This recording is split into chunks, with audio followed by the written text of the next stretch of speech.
அனைவருக்கும் வணக்கம். எல்லாரும் நல்லா இருக்கீங்களா? இன்னைக்கு நம்ம பார்க்க போகிறது ஒரு புத்தக விமர்சனத்தை பற்றி பார்க்க போகிறோம். அதுக்கு முன்னாடி என்னுடைய சேனலை இது வரைக்கும் சப்ஸ்கிரைப் பண்ணாதவங்க சப்ஸ்கிரைப் பண்ணுங்கள், லைக் கமெண்ட் ஷேர் பண்ணுங்கள். வாங்க இந்த புத்தகத்தை பற்றி பார்ப்போம்.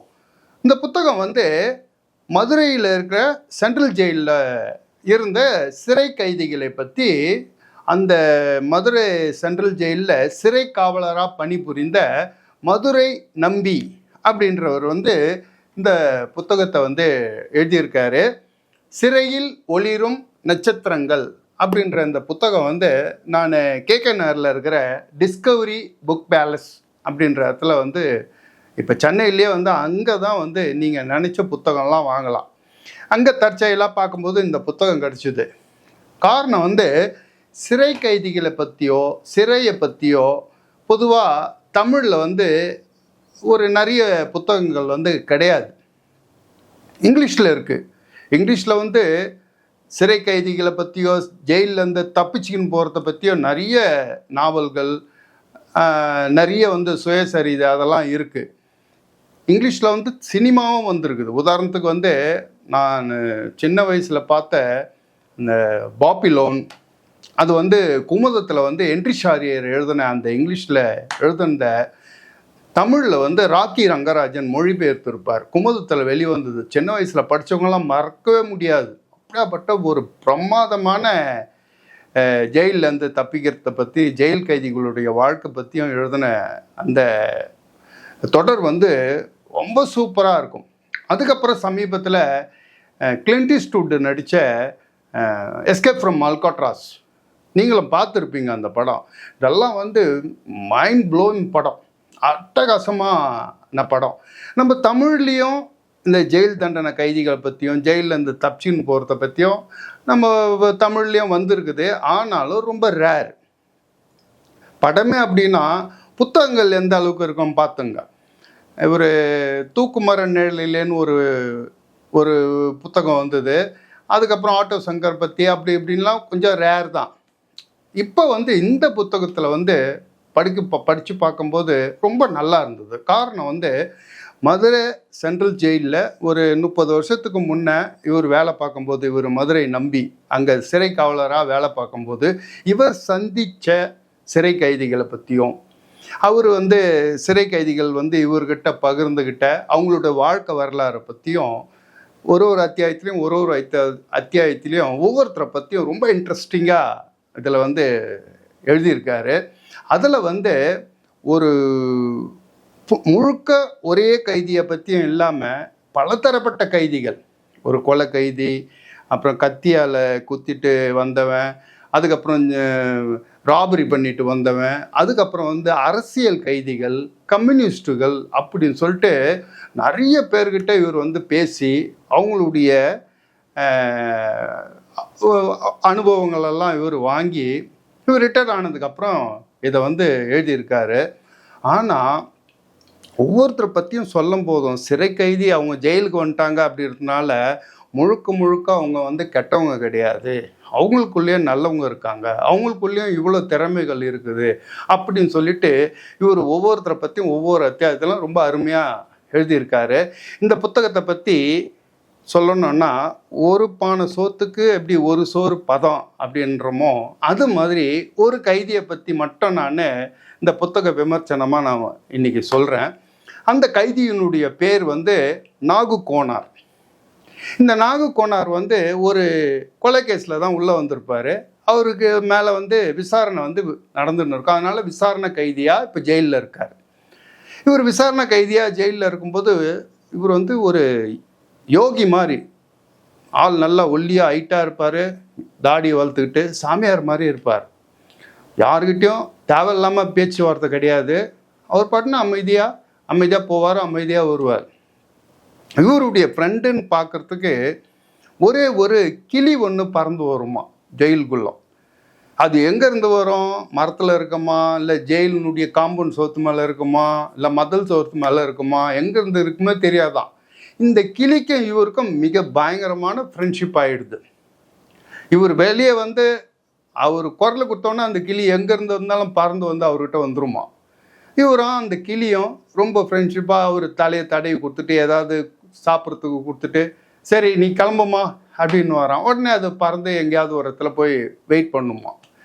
இப்படியே இருக்கும்போது ஒரு நாள் இவர் விசாரணை கைதியாக இப்போ கோர்ட்டுக்கு கூட்டின்னு போவாங்கள்ல, அந்த மாதிரி கோர்ட்டுக்கு கூட்டின்னு போகும்போதெல்லாம் இவர் ஜெயில் உள்ளேருந்து வெளியே வந்து அந்த காவலர்களுடைய வண்டியில் ஏறத்துக்கு முன்னாடியே இவருக்கு முன்னாடி வெளியில் வந்து நின்றுருக்குமா.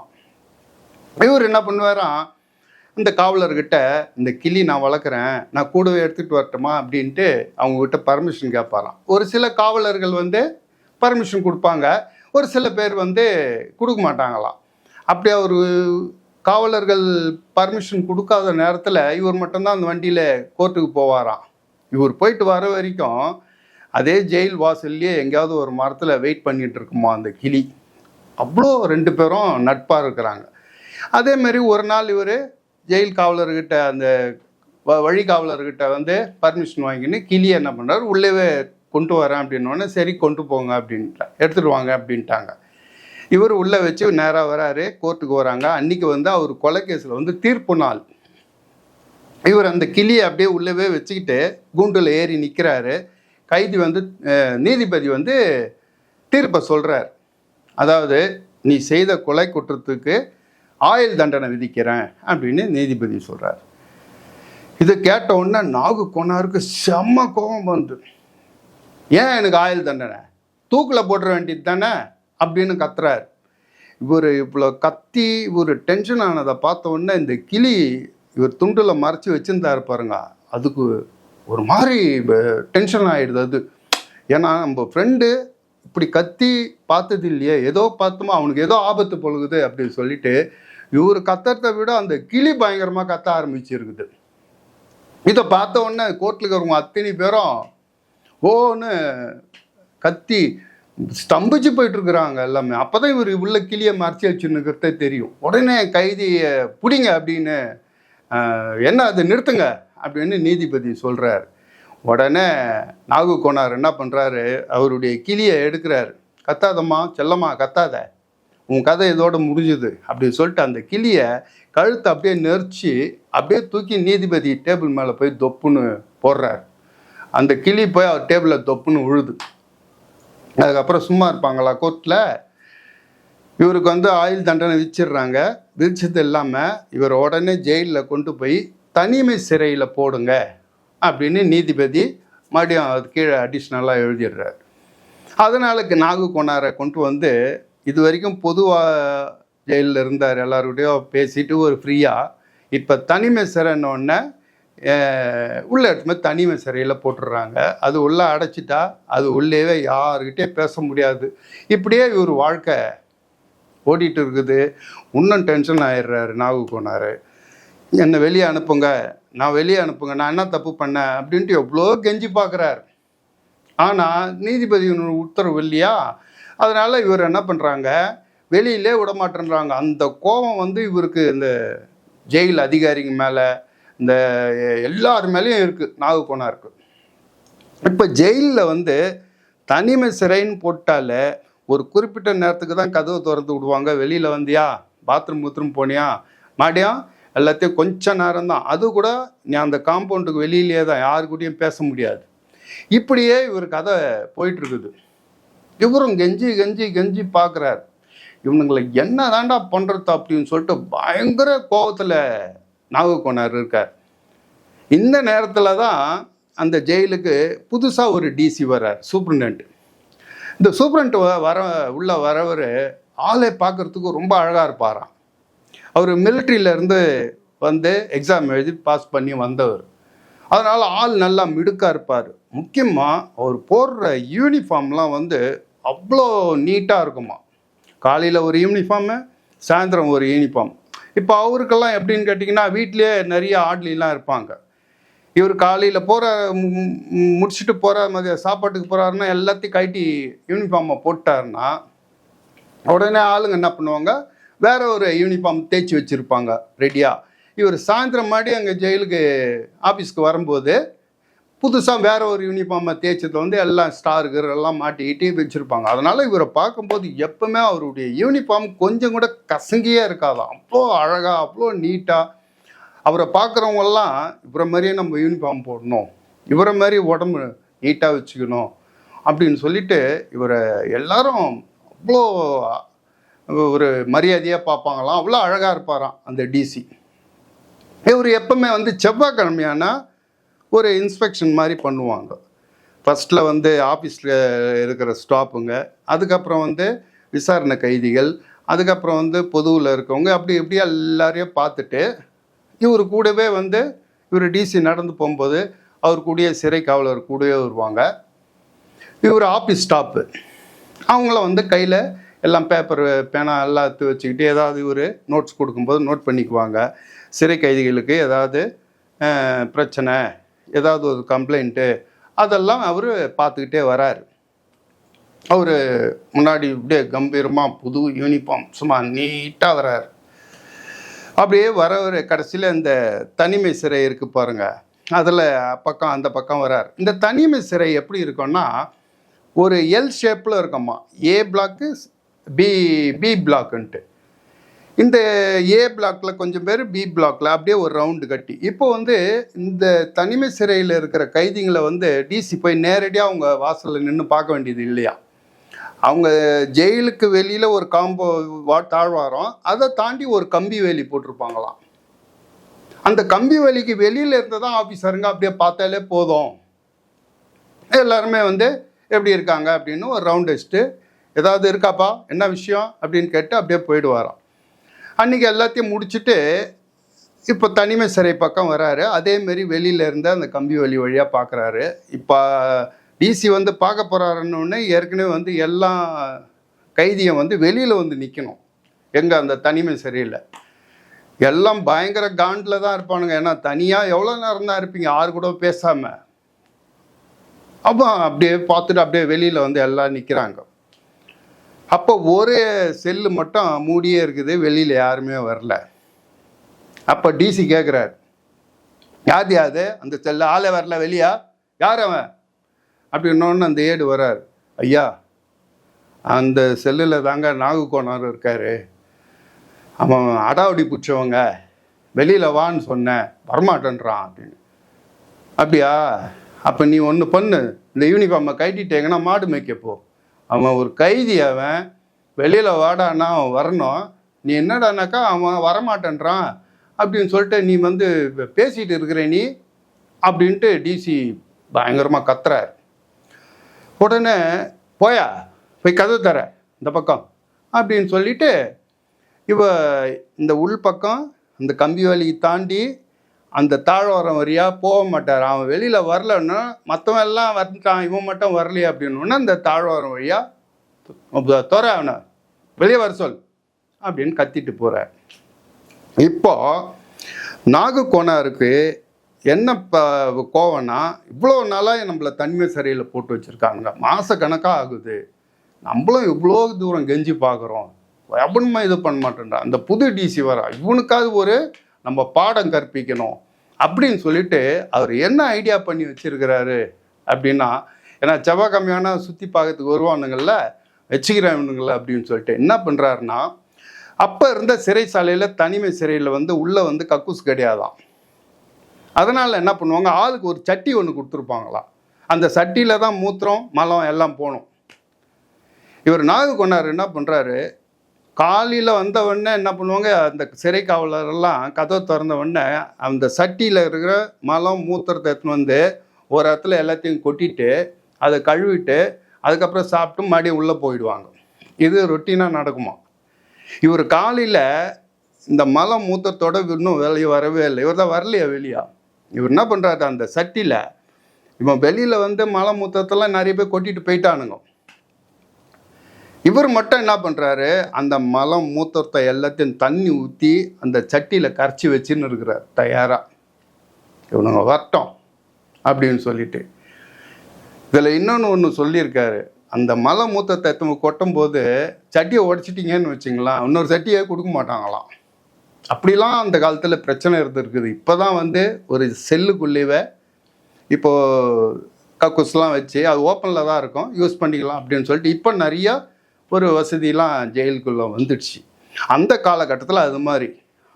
அதனால் எல்லாம் கொட்டிட்டானுங்க. இவர் மட்டும் கொட்டல. ஆனால் இவர் எதுக்கு உள்ளே வச்சிருக்காருன்னா, அந்த சட்டியில் நிறைய தண்ணியை ஊற்றி நல்லா அந்த மலம் மூத்திரத்தை நல்லா கரைச்சி ரெடியாக அந்த சட்டியை வச்சுன்னுக்கிறார். இவனுங்க வரட்டும் இந்த பக்கம் அப்படின்ற மாதிரி. அந்த நேரம் பார்த்து இந்த டிசிலாம் அப்படின்றாரு, பாயா அந்த பக்கம் அவனை போய் பார்க்கலாம், வெளியே வர சொல்ல அவனை அப்படின்னு சொல்லிட்டு இவர் என்ன பண்ணுறாரு, அந்த காம்பவுண்டு உள்ள அந்த கதவை தாண்டின்னு உள்ளவே அந்த தாழ்வாரத்துக்குள்ளே போகிறார். இவர் டிசி முன்னே போகிறாரு, அவர் கூட அந்த காவலர்கள், அதுக்கு பின்னாடியே அவருடைய ஆஃபீஸர்கள் ஒவ்வொருத்தராக வெளியே நின்றுருக்காங்க.